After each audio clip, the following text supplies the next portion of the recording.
அனைவருக்கும் ஆண்டவராகிய இயேசு கிறிஸ்துவின் நாமத்தினாலே அன்பும் சமாதானமும் உண்டாவதாக. இந்த தெரிந்து கொள்ளப்பட்ட நிகழ்ச்சி மூலமாக உங்களை சந்திப்பதில் மகிழ்ச்சி. இன்று கூட நம்ம தெரிந்து கொள்ள பாடம் என்னன்னா, ஜீவக்கனியை யாருக்கு கிடைக்கும்?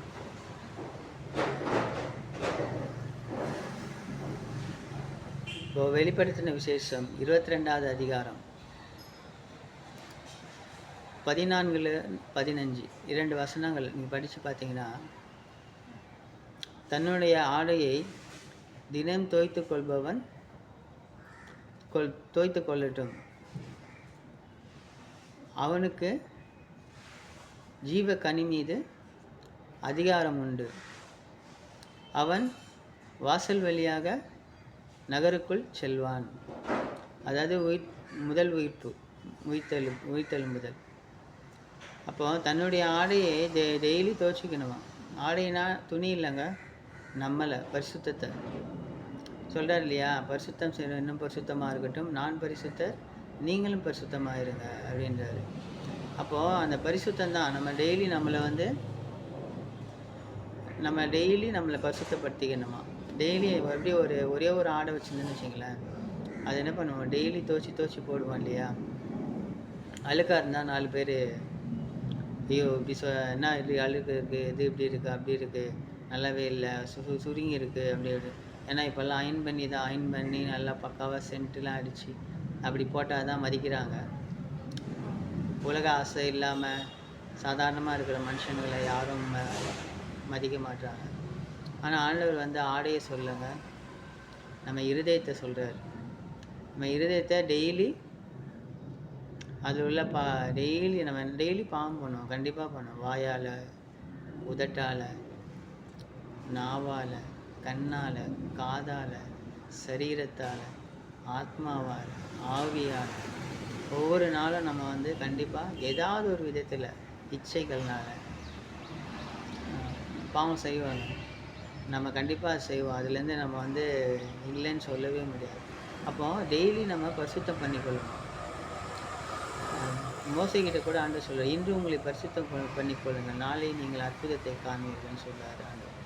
அதுமாரி யோசுவாயாகட்டும் சொல்வார், இன்று உங்களை அந்த எரிகோ நகர் இது போகணும், இன்று உங்களை பரிசுத்தம் பண்ணிக்கொள்ளுங்கள், நாளை நீங்கள் அதிசயத்தை காண்பீர்கள் அப்படின்னு சொல்கிறார்.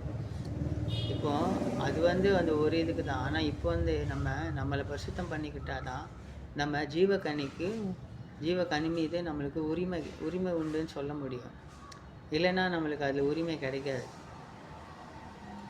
நம்ம இங்கே பரிசுத்தம் பண்ணிக்கணும். இது ஏன் உங்களுக்கு சொல்கிறேன்னா, இதெல்லாம் நம்ம வேதத்தில் இருக்குது. நம்ம தெரிந்து கொள்ளப்பட்டவர்கள், ஆண்டவரை பற்றி அறிஞ்சவங்க, நம்ம தெரிஞ்சவங்க, வேதத்தை படிக்கிறோம். இது நம்ம தெரியலன்னு சொல்லக்கூடாது. ஐயோ தெரியும், ஏன்னா நானே தெரியாமல் நிறைய தெரிஞ்சு கொஞ்சம் தப்பு செஞ்சாலும் தெரியாமல் நிறைய தப்பு பண்ணியிருக்கிறேன். அதுக்காக நானே ரொம்ப வருத்தப்பட்டு இருக்கிறேன். ஐயோ நம்ம இப்படி பண்ணிட்டோமே. அதனால்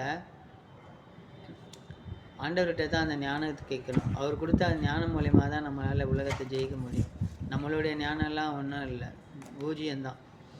அப்போது நம்ம டெய்லி நம்ம இருதயத்தை பரிசுத்தப்படுத்திக்கணும். யாராக போக மாட்டாங்க? நடத்தை கெட்டவர்கள், சூனியக்காரர்கள், பரந்தமையில் உள்ளவர்கள், கொலையாளிகள், விக்கிரக ஆராதனைக்காரர்கள், பொய்யை நாடி அதன்படி நடப்பவர்கள், இவங்கெல்லாம் போக மாட்டாங்களாங்க. பார்த்துங்க, இது எல்லாம் நம்மக்கிட்ட நிறைய இருக்கும். பொய் பேசுவோம், அதாவது பரந்தமை இச்சை. அதாவது ஆண்டவர் சொல்லுவார், பழைய ஏற்பாடில் நீங்கள் படிச்சிருப்பீங்க, நியாயப்பிரமாணத்தில் ஒருத்தர் கூட போய் படுத்தால் தான் விபச்சாரம். ஆனால் நான் சொல்கிறேன், ஒருத்தர் நீ இச்சையோடு பார்த்தாலே அது விபச்சாரம் ஆகிவிட்டுறது அப்படின்றார். இந்த விபச்சாரன்றது மேக்சிமம் எல்லாருமே மாட்டிக்குவாங்க. அது நானாக இருக்கட்டும், நீங்களாக இருக்கட்டும், எல்லாம் மாட்டிக்குவோம். அதனால் அதுலேருந்து நம்ம வெளியே வரணும்னா ஆண்டவர் கூட இருந்தால் மட்டும்தான் நம்மளால் அதுலேருந்து வெளியே வர முடியும். அதனால் நம்ம ஆண்டவர் தான், பரிசுத்த ஆவியானவர் தான் நம்ம துணைக்கு கேட்கணும். அவர் நம்மளோட இருந்தால் மட்டும்தான் அந்த இடத்துலேருந்து நம்மளை காப்பாற்றுவார், அந்த சூழ்நிலைகளிலேருந்து நம்மளை காப்பாற்றுவார். அப்போது இந்த இதெல்லாம் இருக்கா பாருங்கள், நடத்தை கெட்டவர்கள்,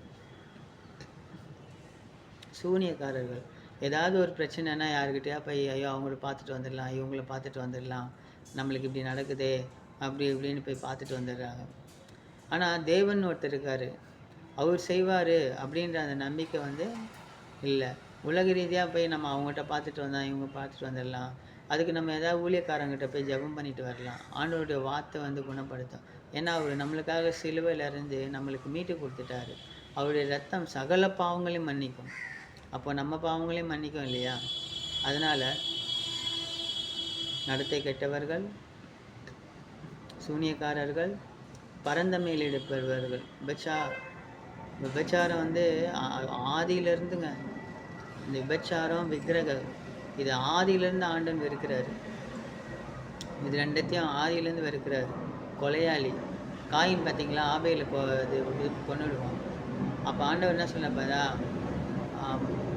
யோவான் 8வது அதிகாரம் 43-45 வசனம் சொல்கிறாரு, உங்கள் பிதா ஆதி முதல் அவன் பொய்யுக்கு பிதா இருக்கிறான், அவன் ஆதி முதல் ஒரு கொலையாளியாக இருக்கிறான் அப்படின்றார்.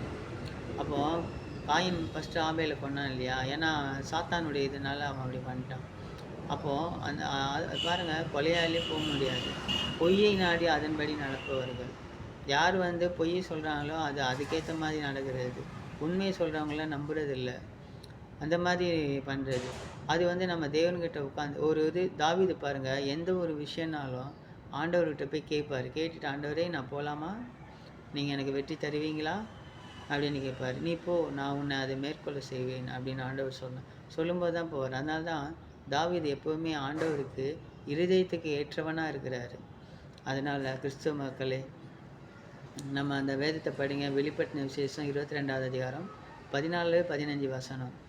தன்னுடைய ஆடையை தினமும் தோய்த்து கொள்பவனுக்கு ஜீவக்கனி மீது அதிகாரம் உண்டு, அவன் வாசல் வழியாக நகருக்குள் செல்வான்.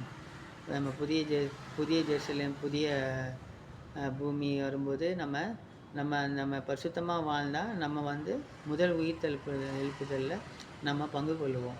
ஆனால் இந்த நடத்தக்கட்டையோ, கொலையாளியோ, விபச்சாரமோ, பரந்தமையோ, விக்கிரக ஆராதனையோ, பொய்யோ, இவங்க இந்த மாதிரி இருக்கிறவங்க யாரும் போக முடியாது. நீங்கள் கொஞ்சம் உட்காந்து யோசிங்க, இது ஏதாவது உங்கள்கிட்ட இருக்குதா, தயவுசெய்து அகற்றிடுங்க. அது எனக்குள்ளேயும் இருக்கும், உங்களுக்குள்ளேயும் இருக்கும். இது இந்த உலக இயல்பு. அதனால் நீங்கள் கடவுளுக்கு பயந்து வாழ்கிறவங்களா, உங்களால் எவ்வளோ மாற்றிக்க முடியுமோ அவ்வளோ மாற்றிக்கிங்க.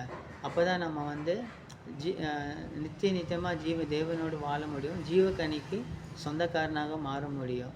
நண்பர்களே, கிறிஸ்தவர்களே, கிறிஸ்துவ உடையவர்களாக இருந்தால் நம்ம அப்படி தான் இருப்போம். ஏன்னா தானியேல் பாருங்கள், சிங்கக்கோகையில் போட்டாங்க. தூதர் அந்த சிங்கக்கோகை வாயை கட்டினார். ஏன்னா அவங்க பரிசுத்தமாக இருந்தாங்க. சாத்ராக், மேஷாக், ஆபேத்நேகோ நெருப்பில் போட்டாங்க. ஆனால் ஆண்டவர் அவங்களுக்கு ஒரு முடி கூட கருகலை. அந்த மாதிரி ஆண்டவர் நம்மளோடு இருக்கும்போது நம்மளுக்கு எல்லாமே கிடைக்கும். ஆனால் நம்ம அதுக்கு தகுதி உள்ள பாத்திரமாக இருக்கிறோமா, அதுதான் முக்கியம். தயவுசெய்து நீங்களும் அதை கடைப்பிடிங்க, விட்டுடாதீங்க. ஏன்னா இது கடைசி காலம். இது நம்ம கடவுளுக்காக நம்ம கொஞ்ச நாள் நம்ம வாழ்ந்து தான் ஆகணும். நம்மளோட உலக ஆசையெல்லாம் விட்டுட்டு, ஏன்னா அவர் நம்மளுக்காக விண்ணகத்துலேருந்து இறங்கி தன் ஜீவனை விட்டார். அவருக்காக நம்ம கண்டிப்பாக நம்மளுடைய தேவையில்லாத ஆசைகள் எல்லாத்தையும் விட்டுட்டு நம்ம அவரை நோக்கி பார்க்கணும். இதோ இந்த நேரத்தில் இது உங்களை சந்தித்தது மகிழ்ச்சி. உங்களுக்கு அன்பும் சமாதானம் உண்டாவதாக. இதை பார்த்து கொண்டிருக்கிறவங்களுக்கு நீங்கள் கர்த்தரால் ஆசீர்வதிக்கப்பட்டவர்கள்.